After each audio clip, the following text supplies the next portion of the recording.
Magandang umaga mga karsiklo. Meron naman po tayo isang Bluetooth speaker na gagawin. Pagawa po sa atin ng isang mabuting customer. Ito po siya.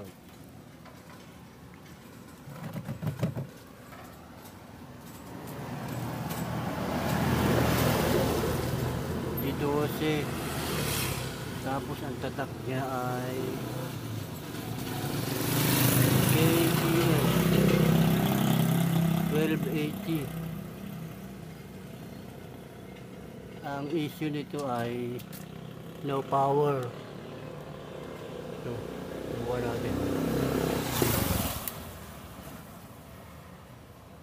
Well, wala kang power. Wala.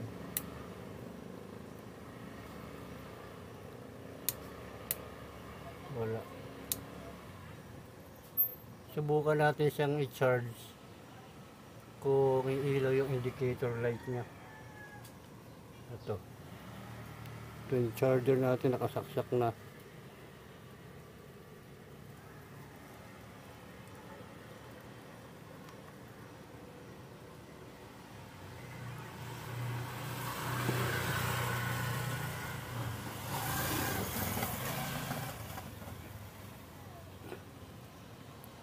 Wala, hindi siya walang indicator light ng charging.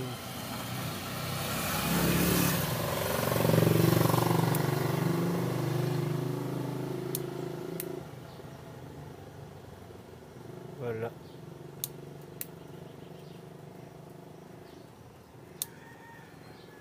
Okay.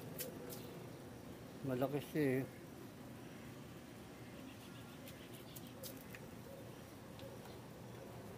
Okay mga karesiklo, buksan ko muna tong Bluetooth speaker na to kung ano talaga ang naging problema nito. Hanapin ko muna yung salarin nito kasi lahat wala eh, hindi siya nag-ilaw.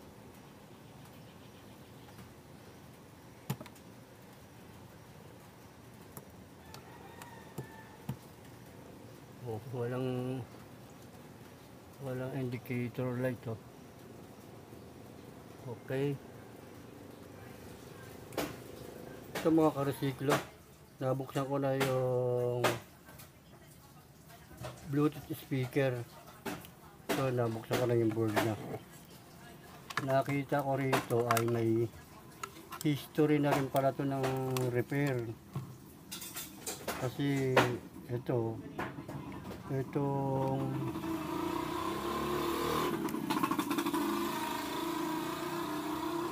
speaker ng wire saka itong isa kulay green na to pinagsama, hindi ko alam, baka dito ito kasi putol oh.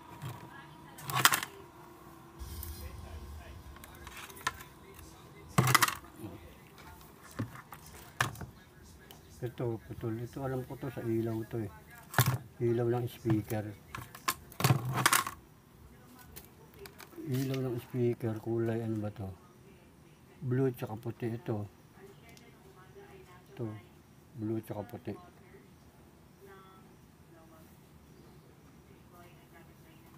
Tapos ito tanggal. Kabit natin. Ang issue kasi dito ay no power. Kaya pala ano, may history na ng repair. Kaya pag binuksan, no, wala.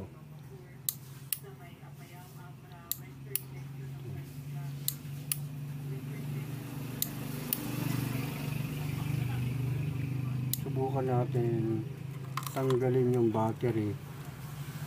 Tapos i-charge natin. Titignan natin kung magkakaroon dito ng display. Saka yung sinarge na ito kanina eh, hindi naman nag-ano yung indicator light. Ulitin natin. So yun, nakasaksak na yung charger natin.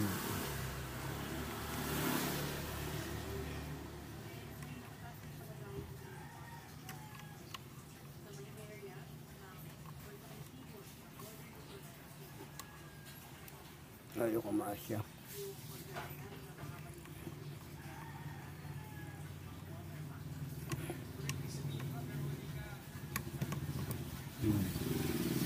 Buksan natin. Tingnan natin kung mayroon siyang... Ayun, mayroon konti. Ayun, oh. Ayun, oh. Tinanggal lang natin yung ano ng battery. Ito yung battery. Ito nga yung ano ng battery niya, parang linagyan niya na rin ito ng wire eh. Parang nag-try na siya ritong itap. Ayun, kabit natin kung magkakaroon ng power.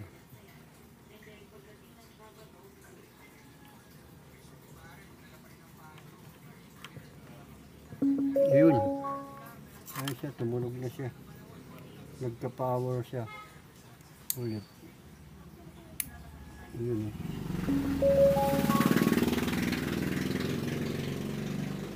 Ibig sabihin, na-drain lang yung battery nito. Kaya mag-sound check tayo.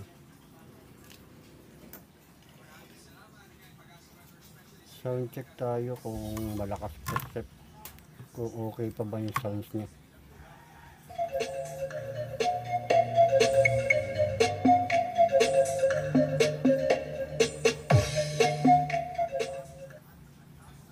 Parang mahina.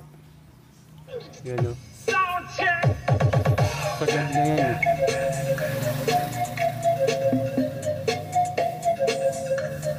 Sagad na siya, napakahina. Tingnan natin kung umiinit ba yung mga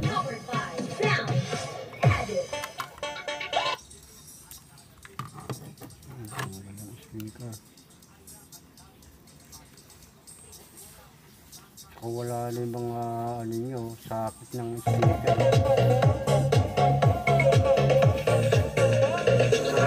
Mahina talaga siya. Tsaka mainit na siya. Umiinit.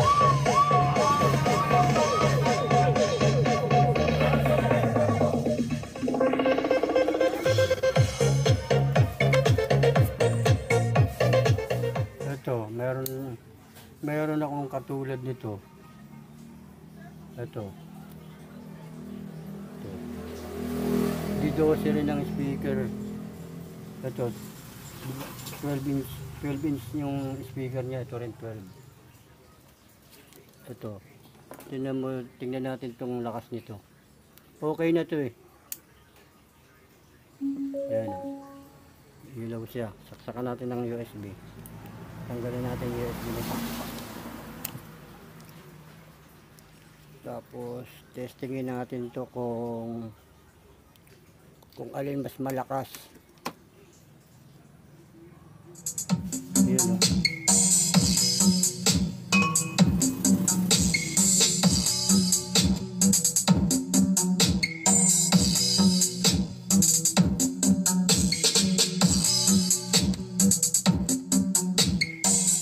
Lakas, sobrang lakas ito.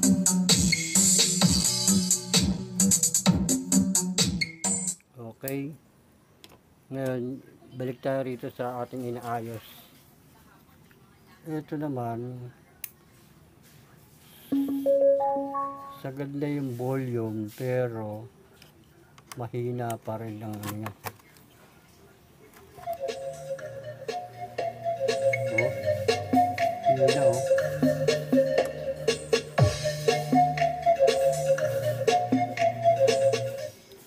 Malamang to may tama na yung amplifier nito.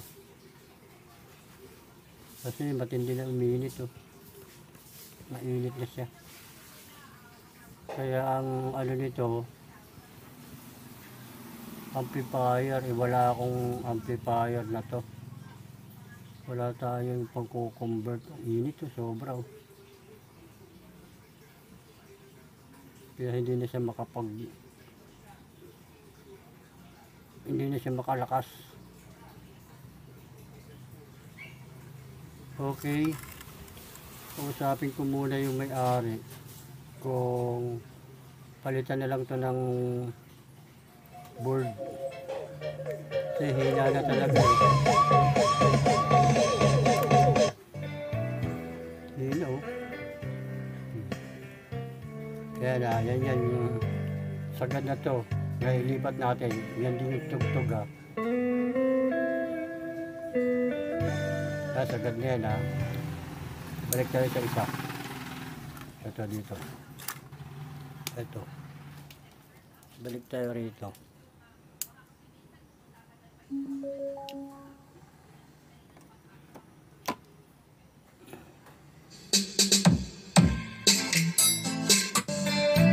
Yun o, lakas.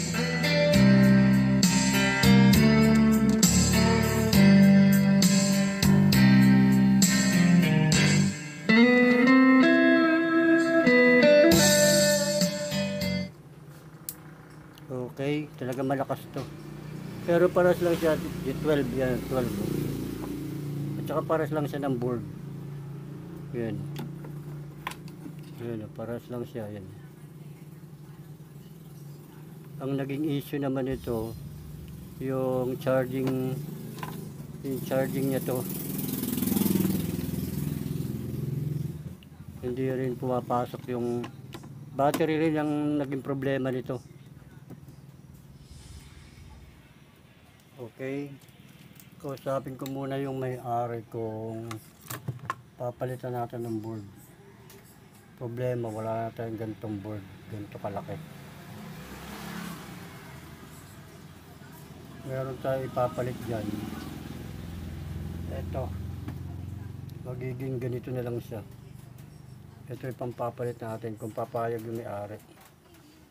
Ito, lalagyan natin dyan. Tatanggalin na natin ito.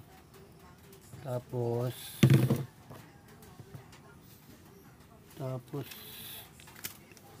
ito na lang, maggagawa na lang tayo ng fiberglass na to. Magsusukat na lang tayo na ganito kalaki. Bubutasan natin to. Okay, subok natin tong isa na to. Kaya lang magiging ano na to, 12 volts. Hindi na siya magiging rechargeable.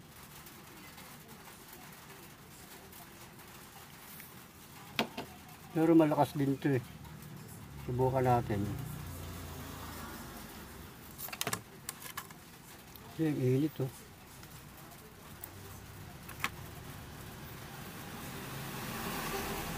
Ayan. Tapos ipasok natin ito dito.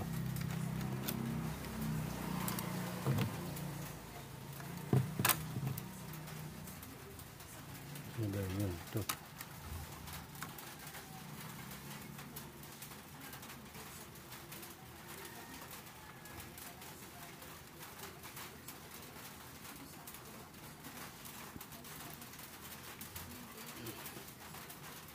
Ito ipapalit natin kung papayag yung may-ari.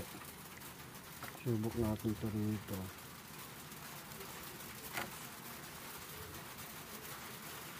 Yan, pinasya. Tapos ito.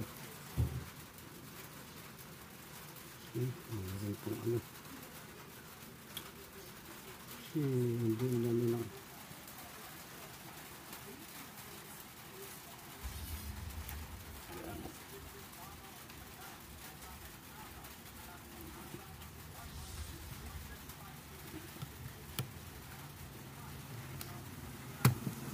Yan, tapos kunin natin yung charger.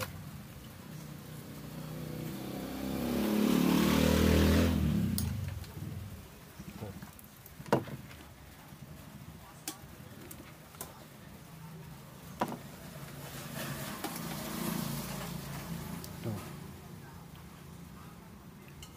Charge natin.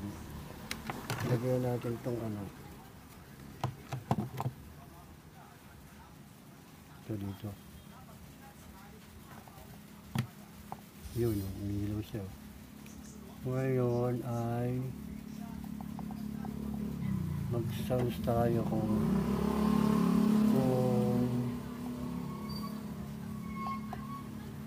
malakas ba siya. Music. Ayan.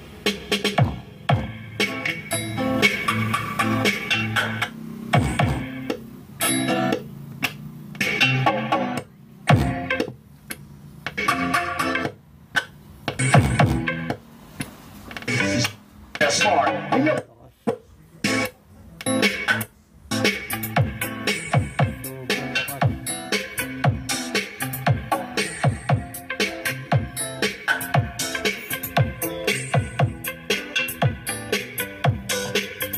Sobrang lakas.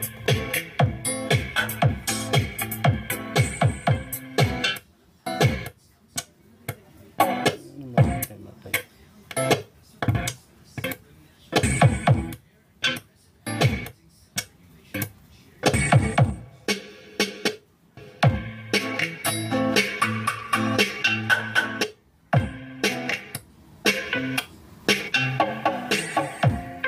Ulit natin.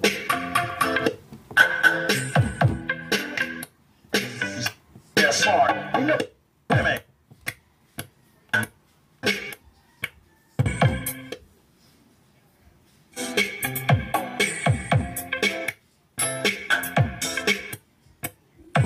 Bubulong.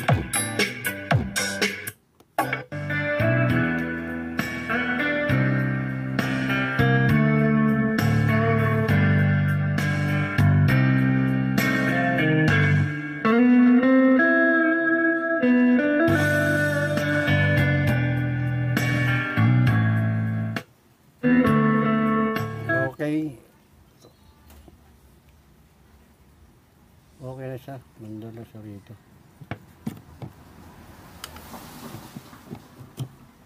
Kausapin ko muna yung may-ari kung papayag siya rito kasi mahina na tong board niya na to.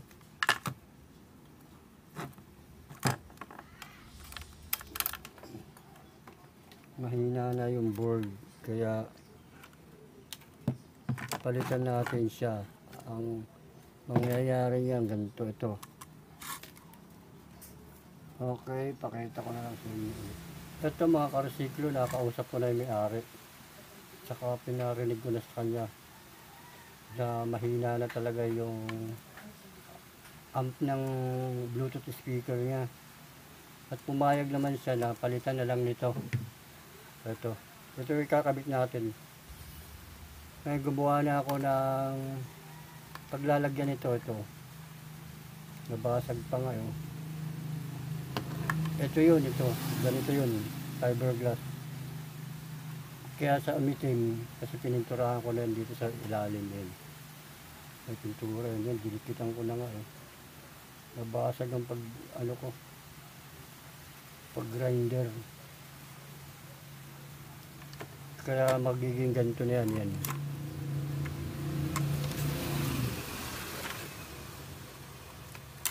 Yan yung magiging labas niyan. Yan, ganyan. Magiging ganyan siya. Tapos, gaganto natin siya rito. Papasok natin siya rito. Para magkulay itim pa rin siya. Ay, may mga butas na yan. Sinukat ko na yung mga tornilyuhan yan. Pagkabit na lang yan. Ang ganyan. Yan.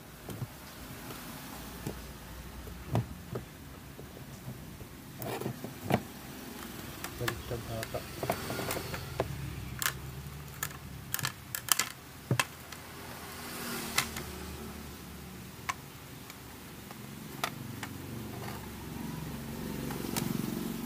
Yan.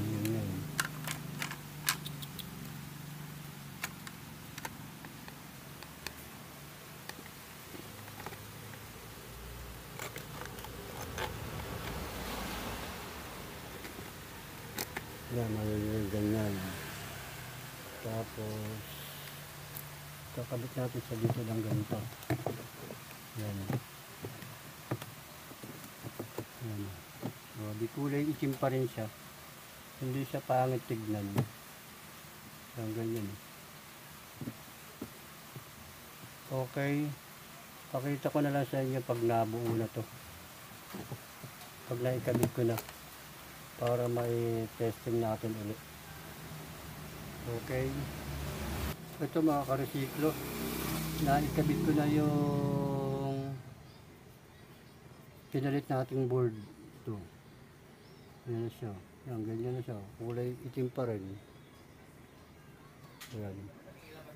Kaya testingin na natin kung success ang ating yan. Tapos sounds.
Serving up the beats and making it hot. It's DJ Crockett.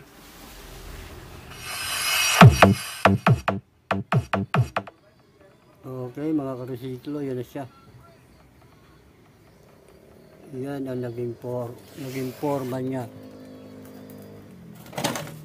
Nawala lang sa kanya yung ilaw ng speaker. Hindi na rin naman siya gumagana. Tapos hindi na siya rechargeable. Pag tinanggal mo tong power supply niya, patay na yan, wala na, hindi na siya magiging, ayan, ganyan na siya. Palagi na siya nakasaksak. Okay, at least malakas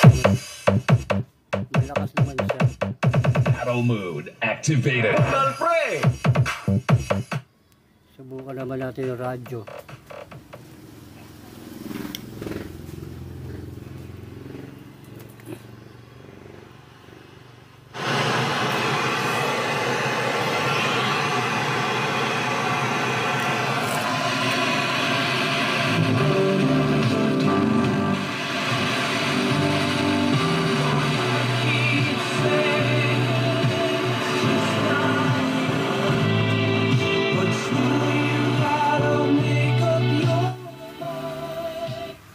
Ito naman, maselan yung ano ng radyo niya pag wala sa extension na wire.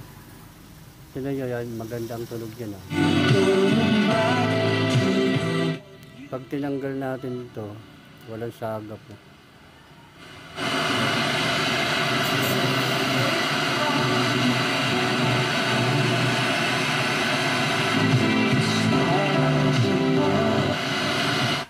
Pero madali lang naman yan. Lalagyan lang naman nila ng palalagyan lang naman nila ng wire yan. Importante, lumakas na siya. Ayan. Kaya naman we visit the executive of the Gulf. Sa utak ng mga nasa late 20s. Okay. Mag-sounds na tayo.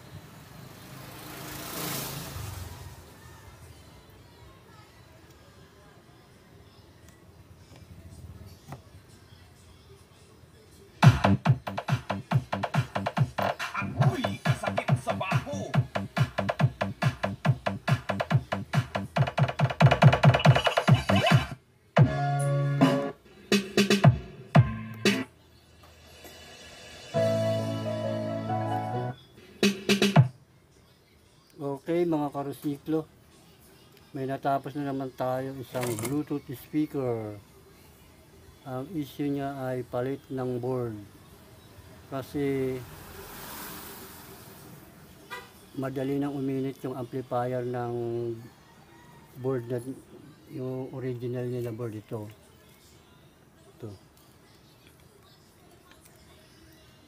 bago pa yun.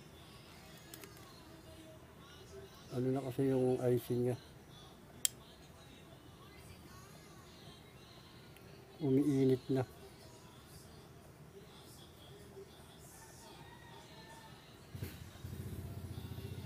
Kaya hindi na siya rechargeable. Connect na siya sa saksakan. Okay. So, ang ganda pa nito eh. Yan, dati nakalagay dyan. Ngayon, yan na siya. Yan, oh, yan. Parang wala naman pinagkaiba. Nagpalit lang ng kulay. May design lang isang 12. Tsaka to. Kasi pag dito pa rin natin ikabit, may iwan to mga butas na to eh. Tsaka hindi magmamatch yung ano, hindi magmamatch yung mga pindutan dito. Kasi kakatirin mo pa yan, napakahirap cutter. Hindi katulad ng mga itong fiberglass na to, madali lang. Okay, marami pong salamat sa inyong lahat. Sana may natutunan ulit kayo konting kaalaman tungkol sa ating Bluetooth speaker, kung paano palitan ng board na dati siyang rechargeable, ngayon hindi na siya rechargeable. Connect na siya sa 12 volts. Okay.